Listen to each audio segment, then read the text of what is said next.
प्यारे बच्चों, आज मैं आप लोगों को कक्षा 10 के हिंदी काव्य का दूसरा अध्याय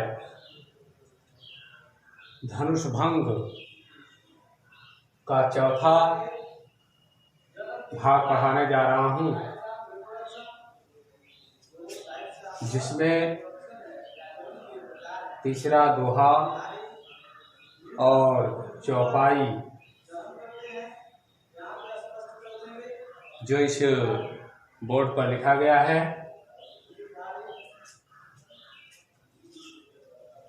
इसका शब्दों का अर्थ, उसके बाद दोहा और चौपाई की व्याख्या करके हम बताएंगे। इसके पहले के पदों को पिछले वीडियो में बताया जा चुका है। अब मैं इसी क्रम को जारी रखते हुए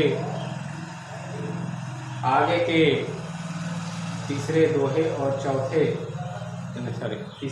और चौपाई को पढ़ाने जा रहा हूँ, जिसे ध्यान से देखेंगे, सुनेंगे और समझने का प्रयास करेंगे। तो दोहा है, मंत्र परम लघु जासु बस, वेद हरिहर सुर सर्व, महामत गजराज कहूँ, बस कर अंकुश खर्व। इस दोहे के माध्यम से तुलसीदास जी रामचरितमानस में उस समय का वर्णन किए हुए हैं, जिस समय श्री रामचंद्र जी धनुष को उठाने के लिए जा रहे हैं। उनके उस कोमल शरीर को देख करके सीता जी की माँ सुनैना जी के हृदय में संशय उत्पन्न हो जाता है। उस संशय को दूर करने के लिए या दूर करते हुए एक स्त्री यानी उनकी सखी कह रही है, क्या कह रही है, उसी चीज को दोहे और चौपाई के माध्यम से गोस्वामी तुलसीदास जी लिखे हुए हैं। कह रहे हैं क्या कि मंत्र परम लघु जासु बस, वेद हरिहर सुर सर्व, महामत गजराज कहूँ, बस कर अंकुश खर्व। मंत्र जो श्लोक संस्कृत में लिखे गए होते हैं, महापुरुषों के द्वारा बनाए गए, उसे मंत्र कहा जाता है। परम यानी अत्यंत, लघु छोटा, जासु जिसके बस वशीभूत, विधि ब्रह्मा, हरि विष्णु, हर शंकर, सुर देवता सर्व सभी, महामत महान मतवाला, गजराज हाथी कहूँ, बस कर अंकुश खर्व। अंकुश मिस होता है हाथी को बस में करने वाला एक नुकीला वस्तु जो महावत के हाथ में होता है। खर्व, खर्व मिस होता है छोटा। तो आगे इसे हम स्पष्ट कर रहे हैं कि मंत्र परम लघु जासु बस, वेद हरिहर सुर सर्व, महामत्त गजराज कहूँ, बस कर अंकुश खर्व। सीता जी के माता सुनैना की एक सखी उनको समझाते हुए कह रही है कि ऐ सखी, मंत्र भी देखने में बहुत छोटा दिखता है, लेकिन उस मंत्र के वशीभूत ब्रह्मा विष्णु महेश के साथ साथ सभी देवता होते हैं। इन वह छोटा सा मंत्र ब्रह्मा विष्णु महेश के साथ साथ सभी देवताओं को अपने वश में कर लेता है। इसे देखें, मंत्र परम लघु जास बस, वेद हरिहर सुरसर। कह रही हैं कि हे रानी, मंत्र भी देखने में बहुत छोटा ही दिखाई देता है, लेकिन उस मंत्र के वशीभूत या मंत्र के वश में ब्रह्मा विष्णु महेश के साथ साथ सभी देवता होते हैं। इतना ही नहीं, महामत्त गजराज कहूँ, महामत वाला हाथी को वश में करने के लिए हाथ में पकड़ा जाने वाला छोटा सा अंकुश ही काम आता है। अर्थात कह सकते हैं कि हाथ में लेकर छोटा सा अंकुश महामता वाले गजराज को भी या हाथी को भी वश में कर लेता है या किया जाता है। इसे बात देखें, सीता जी की माता को समझाते हुए उनकी सखी कह रही है कि ऐ सखी या ऐ रानी, मंत्र देखने में छोटा दिखाई देता है, लेकिन उस मंत्र के वश में ब्रह्मा विष्णु महेश के साथ साथ सभी देवता होते हैं। इतना ही नहीं, मतवाले हाथी को वश में करने के लिए हाथ में पकड़ा गया छोटा सा अंकुश ही काम आ जाता है।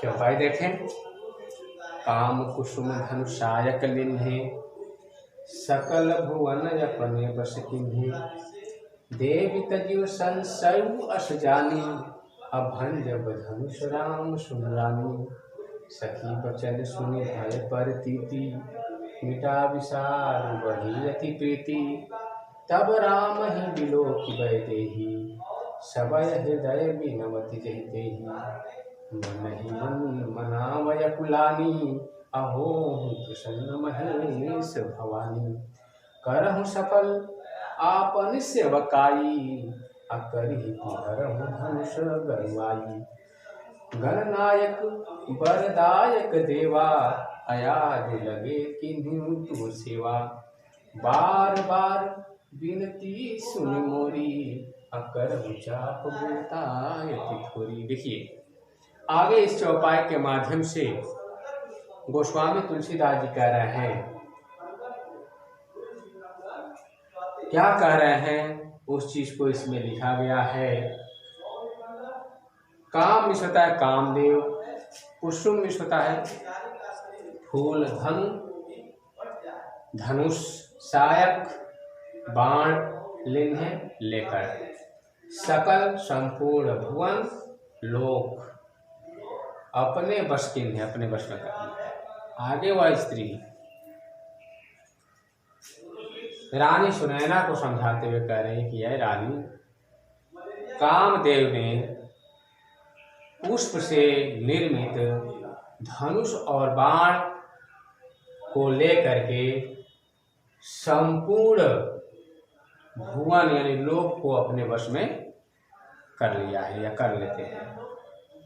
देवी तजीव, हे देवी, तजीव छोड़ दीजिए, त्याग कर दिए, संशय वश जानी, यश जान करके, यह जान करके अपने अंदर का जो संशय है, जो चिंता है, उसका त्याग कर दीजिए, क्योंकि भंजब धनुष राम सुन रानी, हे रानी सुनिए, इस धनुष को रामचंद्र ही तोड़ेंगे। भंजब मिस होता है तोड़ना, रामचंद्र ही तोड़ेंगे। सखी वचन सुनी भय बरती थी। सखी के वचन को जब सीता जी की माँ सुनैना सुनती है तो भय डर उनका दूर हो जाता है। परतीति और विश्वास हो जाता है। परतीति में विश्वास होना। मिटा विषाद, उनका जो दुख था वो मिट जाता है। बढ़ी अति प्रीति, और राम के प्रति स्नेह क्या होता है और बढ़ जाता है। तब राम ही बिलोक वैदेही, तब राम ही रामचंद्र जी बिलोक वैदेही, यानी रामचंद्र जी को वैदेही में होता है सीता जी, बिलोक के देख करके।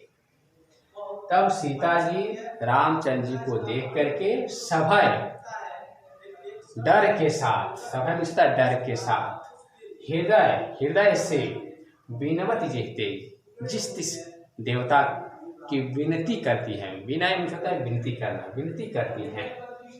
मन ही मन मनाओ, यानी मन ही मन अकुलानी व्याकुल होकर के वह मनाती हैं। हो प्रसन्न महेश भवानी, हे महेश भवानी। महेश भवानी का मतलब महेश जी की पत्नी, अर्थात भगवान शंकर की पत्नी यानी पार्वती। यानी वो पार्वती जी से कह रहे हैं कि हे पार्वती जी, आप हमारे ऊपर क्या हो जाए, प्रसन्न हो जाइए। करहु सफल आपन सेवकाई, आज तक मैं आपकी जो सफल सेवा की है, सफल सेवा की है, कर हितु हरऊ धनुष गरुआई, उसको ध्यान में रख करके, गरुआई गुरुता यानी भारीपन, इस धनुष के भारीपन को क्या कर दीजिए, हर लीजिए, यानी कि कम कर दीजिए।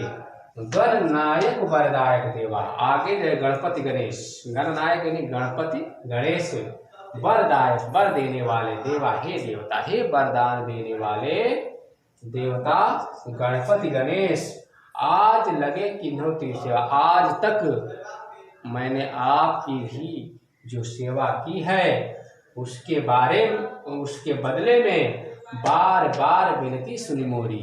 मैं बार बार आपसे विनती कर रही हूँ, आप मेरी विनती को सुन लीजिए। करहु चाप गुरुता अति थोरी, हे गणपति गणेश, आप भी चाप मुछता धनुष, इस चाप की गुरुता यानी भारीपन को क्या कर दीजिए, अत्यंत कम कर दीजिए, यानी इस धनुष को बहुत हल्का कर दीजिए। एक अपना देखें, काम कुसुम धनुषायक लिन्हे, सकल भुवन अपने बस किन्हे, देवी तजीव सर्व वश जानी, अभंजब धनुष राम सुरानी। सखी बचन सुनी भय परतीति, मिटा विषाद बढ़ी अति प्रीति। तब राम ही बिलोक वैदेही, सभय हृदय विनवती जहितेहि। मन ही मन मनावय कुलानी, हो प्रसन्न महेश भवानी। करहु सफल आपनि सेवकाई, अकर हितु हरहु धनुष गरुआई। गणनायक वरदायक देवा, आज लगे किन्हु तिहु सेवा।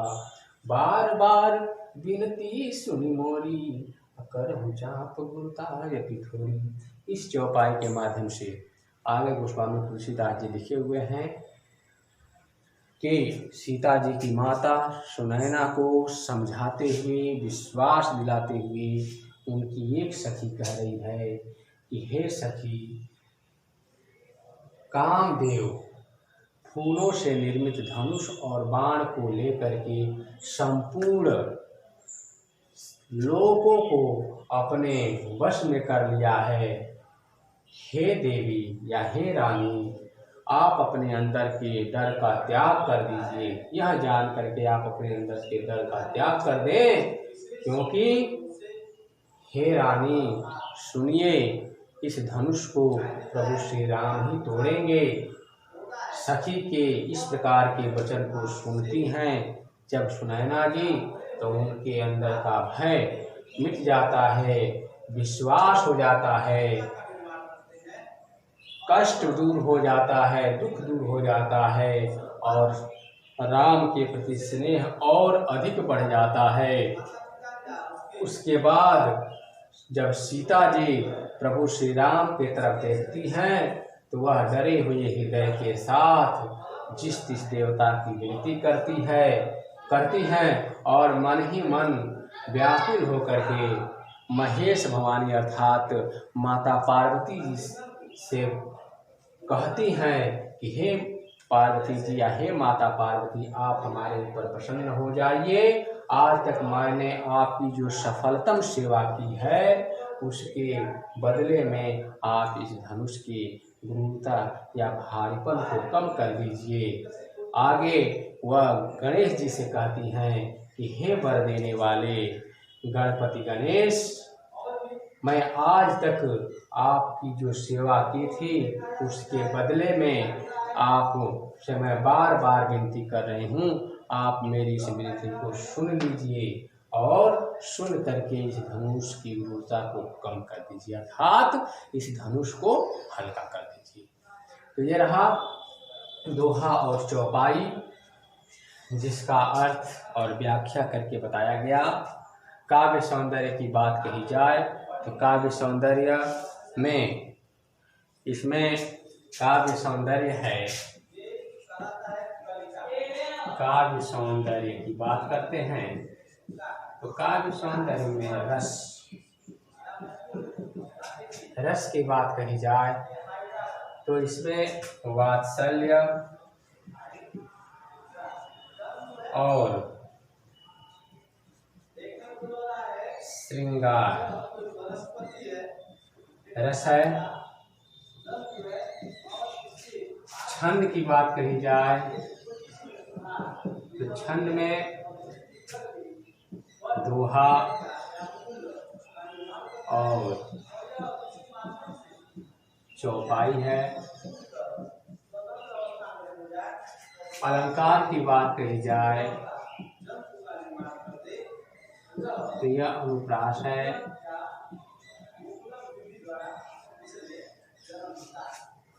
भाषा की बात कही जाए तो ये अवधी भाषा में लिखा गया है।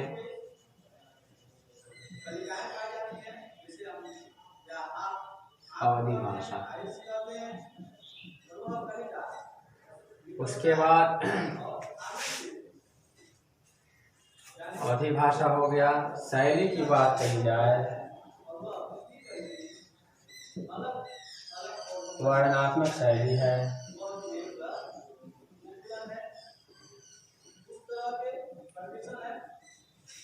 तो इस तरह इसमें देखा गया ये काव्य सौंदर्य, इन काव्य की सुंदरता, इसमें क्या क्या चीज़ें हैं। तो आज के इस वीडियो में मैंने आपको धनुष भंग का तीसरा दोहा और तीसरी चौपाई बताए हैं और अब इसके आगे का जो पद है या जो दोहा और चौपाई आपके कोर्स में दिया हुआ है, नेक्स्ट वीडियो में पुनः लेकर के उपस्थित होंगे। तब तक के लिए धन्यवाद।